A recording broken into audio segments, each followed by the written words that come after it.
our dance outro. Give me some arms. There's a lot of outro dancing. That's too much dancing for me. Hi, everybody, and welcome to the 4th episode of The Shred. Woo! We're your hosts. I'm Lisa Shaymont. And I'm Amber Hart. From the Pulse of GovCon. We are here to tear industry a new one. We have our mugs from last season. They never leave our side. Besides that, from last time that we recorded, a lot has changed. It's been almost a year since our last episode. In that time, I have had a baby. There's been a pandemic. The Pulse has done some great things. We launched a membership platform. Crazy year. But we missed you all with the Shred because this is just such a fun forum for us to get up and talk about things in government contracting that bugs us. Because the LinkedIn algorithms no longer work, so you can't see us yelling all the time. So we had to go to video. And we haven't been in person yelling in a long time, so like everything else in our industry, we've gone virtual. Let's get started. Episode 4 is going to be all about misusing GovCon terminology. Misusing terminology. Why did we talk about this? Amber and I wanted to use this as the first topic back in the Shred because it is just something that drives us bananas. Crazy. We feel it is so important to talk about these things because by using the wrong terms, we are actually building barriers. We're building barriers between industry and government. We're building barriers just company to company. People use the terms incorrectly, and even role to role. So we are here to just kind of pull back, level set, and say, what do these terms mean? Because they don't mean what you think they mean. And this is also for our government, friends, where we speak a different language than our government, federal, personnel. They're saying one thing, we're saying the same thing, but both of them mean another, and that's no good either. So this is also to give perspective into how industry uses these terms. Let's come together. Let's get a lingua franca going. Let's understand that the jargon that we use every day, all of this matters. So we're going to be talking about misusing GovCon terminology, and we're going to be discussing some of the ones that make us the craziest. But we're going to do this in 3 different buckets. The first of which is requirement keywords. The second one is going to be proposalese. And the third one is going to be buzzwords. No one likes buzzwords. Bzz, synergy. What does that even mean? What's synergy? This is synergy right here. All right. Let's get started. Category 1, requirement keywords. So what do we mean by requirement keywords? When the government has a need and they are going to release a contract, these keywords are what describes the requirement of that contract.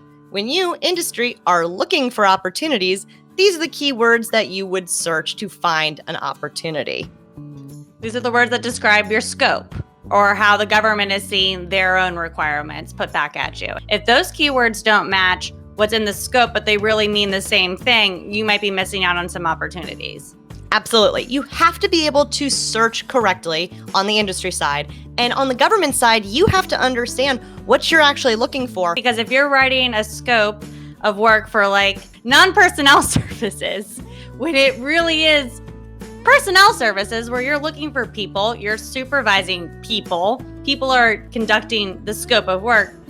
I get really confused when you call them non-personnel services when they are legit personnel services. Another example, if you're on the GovCon side, you might think that you are a staffing firm or a recruitment services, and that's what you offer. But the government, more often than not, is going to call this staff augmentation. Amber, why? I worked at a staffing firm a long time ago, and when I came in, my mentor there really was telling me about the right way to sell personnel services to the federal government. And the number one lesson I was taught was, do not refer to this as a staffing company or butts and seats, even though we know that a majority of GovCon are butts and seats contracts. But that's not how they look at them. When you are speaking to the government to sell what kind of firm you have, your staff augmentation. And that's how they like to look at it. Just one example. Another one. You might think that you offer website support services, but the government is going to put out requirements for digital communications. Or social media, same type of thing, right? Some agencies refer to it as social media services, but if you go and you look at the scope of work, and it might also entail website support and SharePoint support services. These are all different requirements that are all couched as kind of one simple thing. Really, the crux of this and what we're getting at is this notion of how the government likes to bundle specific things together, right? But we don't ever talk about bundling, this nested components of one another. So moral of the story here with our bucket number 1 of requirements keywords is if you aren't looking for and understanding the different interpretation of how requirements analysts or procurement analysts in the federal government are listing your services, you might be missing out on some opportunities when you're looking. And that diving deeper than that general keyword search is always recommended because of this difference in languages. Category 2, in GovCon terms, you are probably misusing. Proposalese. And this is the one that is going to get me mad. Let's get into it. You all like Lisa when she's mad. Proposalese. And in full disclosure, one of the main reasons that we chose this topic for our episode 4 of The Shred is because of something I posted on LinkedIn, where I said that I was annoyed. It was a pet peeve of mine when folks referred to RFPs when they really meant to say proposals. I posted this, it was tongue-in-cheek, and then 10,000 people viewed it. Y'all were angry with me, and I love that. Let's commiserate together. So that's what this is. But it doesn't stop at RFP versus proposal. People will say, I wrote an RFP. And what they really mean is that they wrote did not write an RFP. They did not. Unless They they're were a contracting officer. Unless you're on the federal side. You did not write an RFP. You wrote a proposal. It's a request for proposal. And you responded to it with a proposal. And that's just one example. We saw a lot of others in the comments that people said where everybody else was getting mad too. So RFQ versus RFP. People use them interchangeably. They do.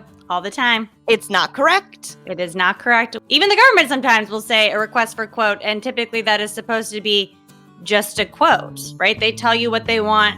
All they want from you is how much did this cost? Request for proposal is more for services types of requirements where you have that big contractual document where they want all of those different types of responses and plans, and they have a requirement. But now you're seeing it for a little bit of both, where the government also doesn't speak the same language. Another example. SOW versus PWS versus SOO. These things are not the same. They are not one and the same. You have to respond to them completely differently, and they might all fall in that same kind of section of your solicitation. Fine, they might be section C, it might be section 3, it might be section III, whatever it's going to be, but they not the same. Not the same. A SOO is a statement of objectives where basically the government's like, here's our idea conceptually of what we want.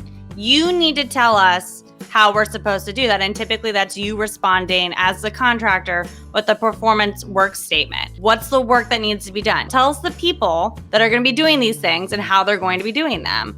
An SOW is a statement of work where it's like, all right, here conceptually is what we want. Here are the objectives that we want to do. Here are kind of the high level things that we want to execute. Now you tell us if what you can bring to the table on this. But they are different types of work, and they're all supposed to be used for different usages, right? When you're competing out a contract. Sometimes they ask you to write the PWS too. I love that. That's like my favorite thing. It's my favorite thing. I mean, how do you all right, listen, if the government doesn't know what they actually want and they're like, hey, here's the idea, I think that it's within all of our best interests that the person that wins it can actually tell them how this thing needs to be done, right? That's how it's supposed to work, right? Right. Mm-hmm. All right, another one. Best value versus LPTA. Dang, am I guilty of this? I've definitely said this. So what's the point of this? It means that it's actually within best value. It's what LPTA versus trade-off, and that's what best value actually means. That's all under best value, which really doesn't mean anything at all. You have this best value trade-off and you have this LPTA. LPTA, you understand what that means. That means your cost needs to be the lowest and you win. Best value trade-off also means you have to have the lowest price and you still win as long as you're compliant. You need to be compliant, you need to have the lowest price. Both of those mean the same exact thing, so let's just stop acting like it means something different. We have other terms like proposal versus contract. No, you can't win a proposal. You can win a proposal effort, but you actually win a contract. The contract is the You are awarded. A contract. Contract. That's what the proposal is comes for. There's cost versus price. These are different things. You can talk There about. is GSA e-buy versus schedules. This kills me. I hate it. GSA e-buy is the platform of which the schedules live. You have a schedule. It is not competed on GSA schedules. The requirement is put on GSA e-buy. That's how this works. You hold a schedule. You use your schedule to go on to e-buy, and that's where requirements are. Sources sought versus RFI. A sources sought is what is used when the government is trying to determine the rule of two, or if there is more than two vendors within a socioeconomic category or just in general that can perform the work. And RFI is really like, we think we know we want to do this. We want to see if anyone's going to yell at us for doing this, right? We want to know if anyone really, really disagrees. Or we really want to know kind of if we're missing anything that needs to be added to this. Like, we already know what we want to do. We just want to make sure we're not going to get yelled at for this. Thanks. Then there's just other sort of like silly little things like FAR versus FARs, DFAR versus DFARs. So one is plural, one is not. Can you guess which one? Do do do do do do do. FAR is singular. Yes. DFARs is plural. You know, your ENs, your FIPPers, and your BAFOs. They all mean different things. What a lot of this comes down to, kind of just to conclude category 2, is when in doubt, be vague. When in doubt, be general. Just like what Amber said, you can talk about being in discussions if you don't know if you're doing an EN, a BAFO, a FIPPer. If you don't know whether it's an RFP, an RFQ, a task order RFP, a TORP, whatever, you can call it a solicitation. It's a beautiful word. Just pull back if you don't actually know the specificities of what you're trying to communicate. Yeah. Okay. Category 3 is buzzwords. Buzz. They buzz around our little ears and they end up in our proposals, even though we have no idea what they mean. Or the government.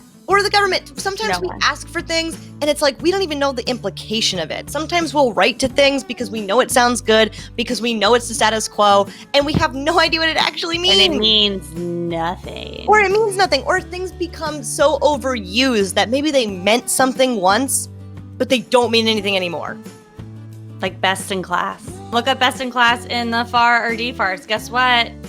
Can't find it. Guess what? It's not a real legal term. Guess what? There's no terms for it. Somebody made it up and someone said, I am the best in this class, and now we're all the best in class. So that's one.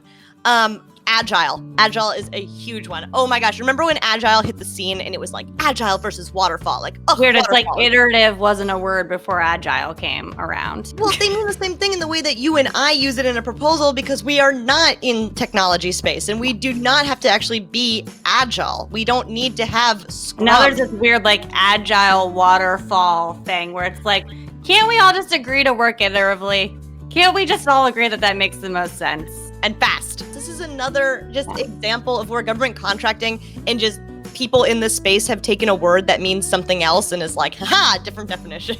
I understand bureaucracy is a thing, right? But if you want your federal government being agile with your money, I feel like there might be something wrong with you. Category management is just a legal term for bundling. Sorry. It is a corporate logistical best practice. The government has adopted it.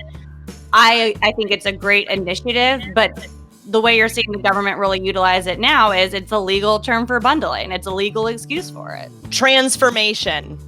Transformative. We have new leadership. Someone got booted. We got a new political appointee in place. We're transforming. Another one that kills me is when people are cute and they do little like insert word here as a service. So the AAS, which look, we did that one time, but then we learned what it actually meant. And so you can't just talk about blank as a service because that's really specific for cloud, that has a meaning. It has implications behind it. I saw an RFI for staffing as a service. That's like not a thing. You know, it has different implications, just like the word lab. You see people throw lab on something where they're trying to use other transactions. And throwing the word lab onto something doesn't mean you're all of a sudden innovative. Like, that's not what that means. Like, you know, having people come in and take a look at your processes doesn't make you a lab. Or like, you know, there was the factory, everything was a factory, now everything's a lab. I don't understand. Why do we need to keep creating new offices that do the exact same things? On the bench, if you haven't written that you have people on the bench in your proposal, have you even proposaled? I have over 3,000 people on the bench. It's just the people that exist. It's people in the world. You can go on and you can see how many resumes you got in your little, you know, that no one responds to in your little recruiter repository, and that's your bench. There's no bench. Nobody's sitting there. COTS is a fun one. COTS is not as customized as you would like it to be. COTS is just another word of, we want to buy this product, I need you to resell it to us. Very rarely are COTS actually customized applications for the government. Using 8A and small business interchangeably. They're not the same thing. Not the same. In any of the socioeconomic statuses, especially the ones that you need to apply for, which, I mean, correct me if I'm wrong, is all of them. You can't just say that you are something. These are also certifications. Yeah, just because you think that you are doesn't make you that. No matter what, if you're going to use these, just make sure that you have an understanding. You can't just throw them in. It's like saying that your management process is founded on PMBOK. Cool. Super helpful. What does it mean? What do any of these mean? That concludes episode 4 of The Shred. Woo! Woo! We were happy to be back. We hope that you guys were happy to see this and just listen to Amber and I complain for a short while. If you have any other terms that fall into any of these buckets where people use them incorrectly, please add them into the comments. If you think that we got something wrong, please reach out to us. We recognize that we've said a lot of things that might have shaken you to your very core, but that's what this is all about. The whole point of The Shred is to encourage open and honest discourse about government contracting. We want to be transparent in the way that we go about our days, in the words that we say, in the concepts that we tout, in the trainings that we pay for, and the people that we listen to. And the opinions that we have, right? A lot of this industry is so behind a wall, and the only way any of us get better is by actually talking about it, sharing opinions, and having these candid conversations, because then it just continues on and we can't handle that anymore. So thank you so much for watching episode 4 of The Shred. We will see you guys soon. Reach out to us on LinkedIn, Twitter, Pulse of GovCon. We are BD without the BS. Woo!